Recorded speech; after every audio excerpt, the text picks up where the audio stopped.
பூமியின் மிக உயர்ந்த சிகரங்கள், மனித கால் தடங்கள் படாத பனிப்பாதைகள், நாம் வாழும் இந்த உலகிற்கு மிக அருகிலேயே ஆனா நமது கண்களுக்கு தெரியாத ஒரு ரகசிய உலகம் இருப்பதாக சொன்னால் நம்புவீர்களா? அங்கே மரணம் இல்லை, போர் இல்லை, பசி இல்லை. அங்கு வசிப்பவர்கள் நம்மை விட பல்லாயிரம் ஆண்டுகள் அறிவுத்திறனில் மேம்பட்டவர்கள். திபெத்திய லாமாக்கள் முதல் நாஜி படைகள் வரை அனைவரும் தேடிய அந்த மாய தேசத்தின் பெயர் ஷம்பாலா. இன்று நாம் தேடப்போவது ஒரு இடத்தை அல்ல, மனித வரலாற்றிலிருந்து மறைக்கப்பட்ட ஒரு மர்மத்தை. ஷம்பாலா என்பது நேற்றோ இன்று உருவான கதையல்ல. இந்து தர்மம் விஷ்ணு புராணத்தின் படி ஷம்பாலா என்பது ஒரு புண்ணிய கிராமம். கலியுகத்தின் இறுதியில் அநீதியை அழிக்க பிறக்கப் போகும் கல்கி அவதாரம் இங்கேதான் நிகழும் என்று சொல்லப்படுகிறது. பௌத்த தர்மம், திபெத்திய காலச்சக்கரம் நூல்கள் இதை தூய நிலம் என்கின்றன. இது ஒரு தாமரை மலரை போன்ற வடிவம் கொண்டது. இதை சுற்றிலும் 8 திசைகளிலும் பனிமலைகள் அரணாக உள்ளன. இங்கே இருப்பவர்கள் டெலிபதி மூலம் பேசிக் கொள்கிறார்கள் என்றும் அவர்களின் சராசரி ஆயுட்காலம் பல 100 ஆண்டுகள் என்றும் சொல்லப்படுகிறது.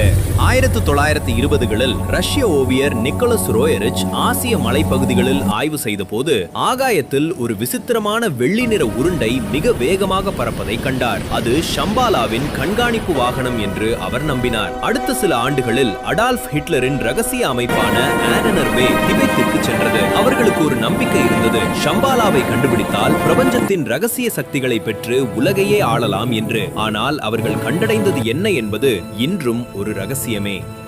விஞ்ஞானிகள் ஒரு கேள்வி கேட்கிறார்கள், இவ்வளவு நவீன செயற்கைக்கோள்கள் இருந்தும் ஏன் ஷம்பாலாவை படம் பிடிக்க முடியவில்லை? இதற்கு 2 காரணங்கள் சொல்லப்படுகின்றன. Hollow earth theory. பூமிக்கு அடியில் ஒரு பெரிய உலகம் இருக்கிறது. அதன் நுழைவாயில்கள் இமயமலையிலும் வட துருவத்திலும் உள்ளன. Fourth dimension. ஷம்பாலா என்பது ஒரு இடம் அல்ல, அது ஒரு பரிமாணம். ரேடியோ அலைவரிசையை மாற்றுவது போல நமது மனதின் அதிர்வெண்ணை மாற்றினால் மட்டுமே அந்த தேசத்திற்குள் நுழைய முடியும்.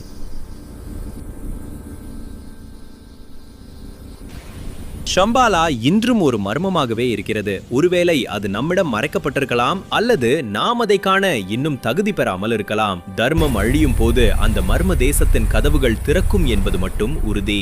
இமயமலையின் காற்றை சுவாசிக்கும் போது கவனித்து பாருங்கள், எங்கோ ஒரு மணி ஓசை கேட்கலாம். அது ஷம்பாலாவின் அழைப்பாக கூட இருக்கலாம். இந்த பிரபஞ்சத்தின் இன்னும் பல அவிழ்க்கப்படாத மர்மங்களை நீங்கள் தெரிந்து கொள்ள விரும்பினால் இப்போதே நமது சேனலுக்கு சப்ஸ்கிரைப் செய்யுங்கள். மறக்காமல் அந்த பெல் ஐகானையும் கிளிக் செய்யுங்கள். ஷம்பாலாவை பற்றிய உங்கள் கருத்துக்களை கீழே கமெண்ட் செய்யுங்கள்.